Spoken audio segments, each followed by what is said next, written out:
শাবান মাস, কারণ মৃত্যু কখন আসবে কারো জানা আছে? জানা আছে? যেখানেই থাকি, যেভাবেই থাকি, মৃত্যু আমাকে গ্রাস করবে, মৃত্যু আমার সাথে সাক্ষাৎ করবে।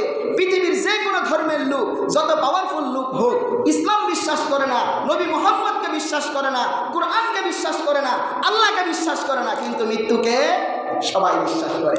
মৃত্যুর কাছে সকল ক্ষমতা সিলিন্ডার করতে বাধ্য, সকল শক্তি সিলিন্ডার করতে, মাথা নত করতে বাধ্য। কারণ মৃত্যুর শক্তি এমন, যার মোকাবেলা করার সামর্থ্য কারো যেখানেই থাকো।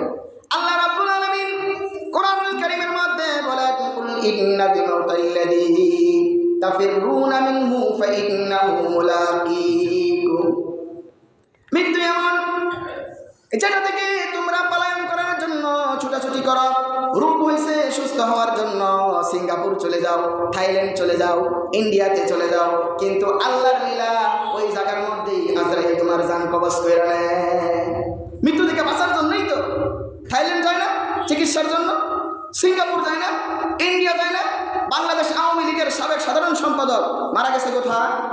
কোথায় মারা গেছিল? থাইল্যান্ডে। সাবেক রাষ্ট্রপতি সিঙ্গাপুরে মারা গেছে। মৃত্যু থেকে বাঁচার জন্য সিঙ্গাপুর গেছিল, কিন্তু সেখানে মৃত্যু তার সাথে কি করছে? সাক্ষাৎ করছে।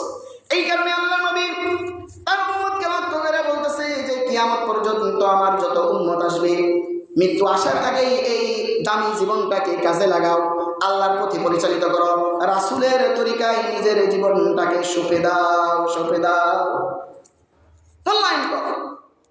তাহলে